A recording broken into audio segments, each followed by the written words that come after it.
Hey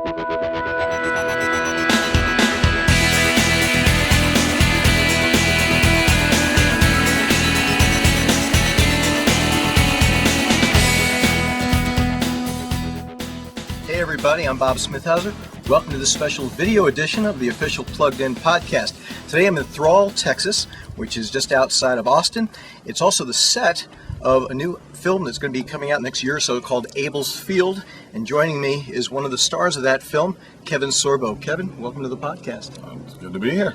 Let me start out by talking about a project that most people are going to associate you with, especially parents who've been around a little while, and that is Hercules. Is it true that Hercules, The Legendary Journeys, is the most watched television program ever in the world? We passed Baywatch and held that for about our 7-year run. We held that for the last 4 or 5 years of the series, which was pretty cool. We're in 176 countries, and shot in beautiful New Zealand, which is phenomenal. And actually most of my crew went on to work on Lord of the Rings when we wrapped up shooting. So, how did you get your big break? What got you into acting in the first place? Well, I mean, certainly Hercules was my big break, but I mean, since I was 11 years old, I wanted to be an actor. I sort of made that decision quite early, and I remember telling my mom, and she said, "That's nice, dear." I got one of those patronizing sort of answers, but it was something that was always there. I mean, luckily for me, the commercial world was really good to me. I never had to bartender, wait tables. I moved to LA, didn't know a soul, but I got myself in all the really good acting classes, and I just treated it like the business that show business is, and I was determined. I had a focus ever since I was a kid that this is what I wanted to do. Yeah. You played another hero recently, and that was Holt in Soul Surfer. Yeah. Was the man who, for folks who may not recognize the name, was the one who essentially, through his quick thinking, saved Bethany Hamilton's life. What was it like playing that part? I got to meet with Holt Blanchard. It's an amazing story. I mean, they took a few liberties in the storytelling of Soul Surfer, but very few. I mean, pretty much from beginning to end, it's pretty much what happened within the movie, in real life. And Holt was out there with his son and daughters, 2 teenagers, and Bethany, best friends with my daughter in the movie. And when she was attacked, and he had the sense of, he sent his 2 kids in. So in the movie, he kept his daughter out there with him to help. But in reality, he thought there was going to be a feeding frenzy. He figured this was it. He's going to die. But he wanted to save his kids. He said, "Go, get in the shore, call 911." And he went over to Bethany, and he got on the one side of her with the one arm. She grabbed on tight, said, "Hold on to me, hold on to me." They talked and prayed the whole way in. They were 400 yards out. They weren't close to shore. No. And he assumed any minute it's going to be over with. Once there's blood and water. Yeah, they made it to the reef, which luckily it was high tide, so it was about an extra 2 feet of water there. He ripped off his rash guard and he tied off her arm, ran across there. Of course, he ripped his feet all up and got infected. But he said it was a good 6 months of nightmares for him before he felt like he could handle what was going on. I mean, it was amazing act of being a hero, I got to tell you. Now, and after being in Hercules, doing Andromeda for 5 years. But now these were fantasy characters. Here you got a chance to play a real life human being. Yeah. As an actor, how is that different? Well, there's more at stake. If I'm playing the lead hero in both my TV series, they're not going to kill me. So Hercules had to find a sense of humor about himself, which it did. I think that's what made the show interesting for people. There certainly was a mythology and all that kind of stuff. But to play somebody like Holt, it was obviously for me as an actor, it was refreshing. It was neat to meet the man that was behind it all too, and to be part of that story. It's been so well received around the world. It's been a blessing. Is it true that with all the heroes that you've played, you actually came really close to playing Superman and Lois and Clark? Lois and Clark. It actually got down to Dean Cain and myself. And when we did the screen test for it, I was actually called by the casting director, Barb Miller, and she said, "You got the part." I went out and celebrated with my agent, my manager. Next morning they called and said, "We're going to go with Dean Cain now." So welcome to Hollywood, the highs and the lows. It was devastating. I laugh about it now, but at the time, I'll tell you, it was a drag. It wasn't fun. Well, your newest film, totally different kind of hero. Mm-hmm. Talk about Abel's Field. Abel's is a hard case. He's a very kind of a sad soul. He's very much a loner. He keeps to himself. He did something years ago that he's been running from ever since he was a teenager. He's now in his 40s, And he just basically is a drifter from town to town, taking whatever jobs he can get. And this one, he becomes the caretaker of a football field, a very small town. This is Thrall. This is what I assumed when I read the script. This is where we would be at. So it's a mentoring program, and it's a mentoring movie in a way where I am thrust upon a teenage kid that is going through his own problems, and it reminds me a little bit of myself when I was his age. And we become reluctant friends, and through each other we basically save each other's lives. We really do. I mean, even though my character has found God and found redemption in a way, he still hasn't got to the point where he's forgiven himself. And that's what this movie is. It's about getting a second chance. Well, the faith element is not just something your character experiences. You come from a faith perspective yourself. Yes. Could you tell us just a little bit about your journey? Well, I grew up just a little town outside of Minneapolis called Mound, Minnesota, on the beautiful shores of Lake Minnetonka, where we were famous for Tonka toys. And my parents were very religious, still are to this day. I grew up in a Lutheran household. I was the fourth of 5 kids, so it was always there. But I think, you've got to get a little more perspective. You got to get more life under your belt and start really understanding things a little bit more as you get older. When I was in junior high, I went to see Billy Graham speak, and that was a big turning point for me. And I went up with a friend of mine. We went up, I think, Power in Numbers. We felt more brave going up together. When they asked for people to come up and give themselves over to God, and I did at that point. But I'm not perfect, but I've always believed in God. I always believe in Jesus, and always will be. I don't thrust it upon anybody else. And I think that's one way where I relate to Abel in a way is I keep my faith pretty quiet. I'll talk about it to people. But I'll minister, and I think in a way I'm ministering by doing all these faith-based movies in a way, because I believe in these type of movies, and I believe in movies that have good writing, good acting, good photography, good whatever else, but also sends a solid message out there too. You have very strong feelings about people supporting this kind of film. I do. It's funny because I get so many people complaining that there's not enough, good movies out there, that are family movies. Well, we're making them now, so go out and watch them. I mean, support the movies.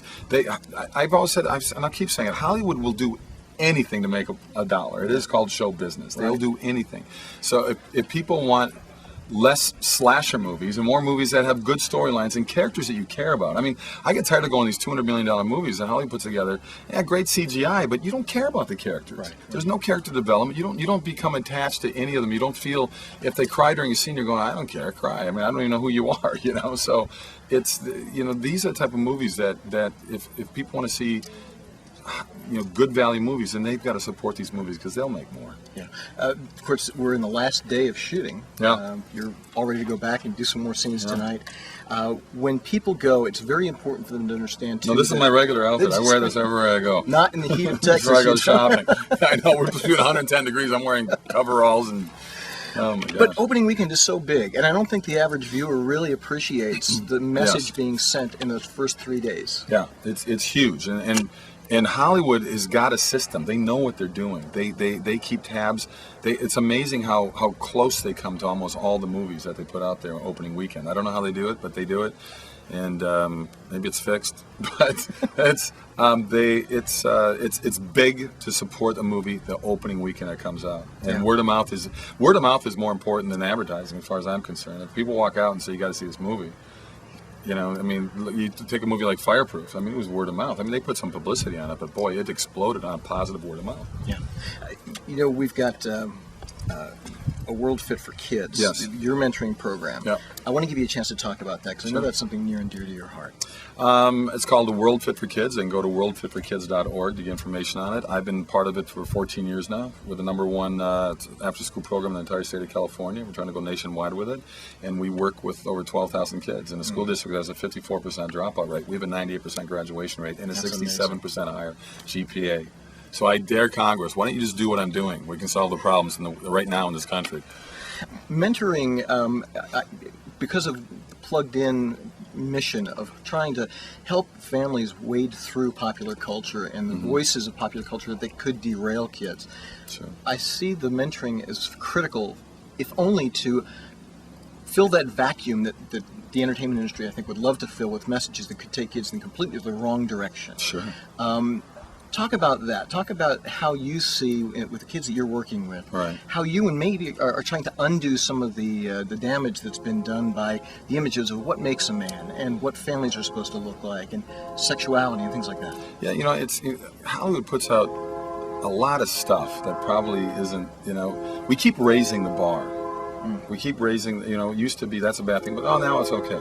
This is okay. A lot of the stuff isn't okay. And it's unfortunate that message keeps getting out there. And if you beat people over the head with it enough, it becomes normal. 2 + 2 = 7. No, it doesn't. Yeah, it does. And you keep saying it, pretty soon, well, maybe it does equal 7. And that's what we're doing. And that's what Hollywood does. Hollywood leads the way in a lot of negative ways. And they think that, there's a lot of agenda stuff they want to push. And part of me gets it on one hand, but the other part I find it very sad. And I don't see kids playing in parks anymore. It's all about. I think there's a place for Wii and a place for Nintendo, PlayStation. I get it. I like to play those games too, but there's got to be a balance in there. Kids, there's a balance that we're falling away from now because parents aren't being involved enough with their kids' lives, and the family structure has changed so much. I mean, you get so many people being raised by the mother or the grandmother, and the fathers aren't even around anymore, and that's, I don't know if it's a culture thing or what's going on, but there needs to be a movement the other way because the nucleus of a family is very important to raise kids in a proper way. But then Hollywood's going to argue with me and say, well, what's proper? And anything that was considered abnormal, they want to make normal now. And I just think, guys, there's a reason this country is starting to crumble. And we are starting to crumble. We're starting to see a lot of negative things happening in this country. And a lot of it comes down with this entitlement and people just being lazy and saying, you take care of me. Well, we need to take care of ourselves.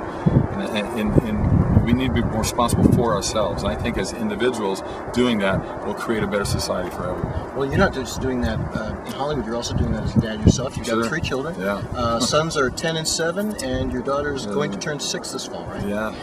How do you deal with this whole issue of media in your home? Well, we watch TV, but I mean, it's mostly sports with my kids. I watch sports. You gotta watch out for the commercials, though. I know. You know what it is? We do a lot of reading in the family. We do a lot of Christian books or family books. Mm-hmm. If we watch programs, I want them to watch Geography Channel. I watch History Channel. I want them to learn. And I mean, I like watching those channels too. I mean, you learn a lot from those things. And yeah, you want to watch a cartoon, we'll get a cartoon. I introduced them to Looney Tunes because I had fun as a kid watching the Looney Tunes. But overall, it's like, my wife is very good at this, by the way. She's the tough one in the family. So it comes down to just you can stop them and protect them from the negative elements that are constantly being bombarded.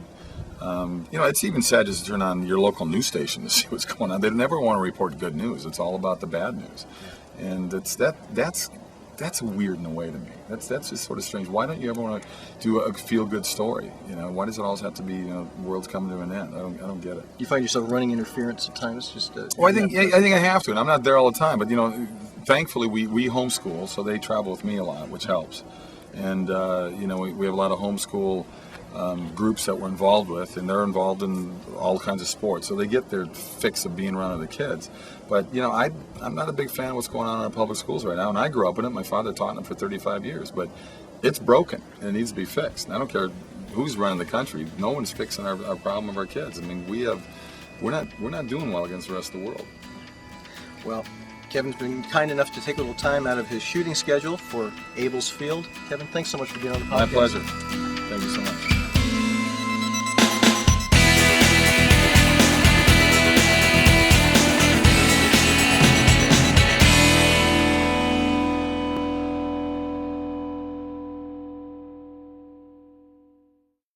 How's she gonna live if she can't swim? If your best friend was in danger, Winter needs me. how far would you go to save them? Swim! Inspired by the amazing true story of Winter the Dolphin.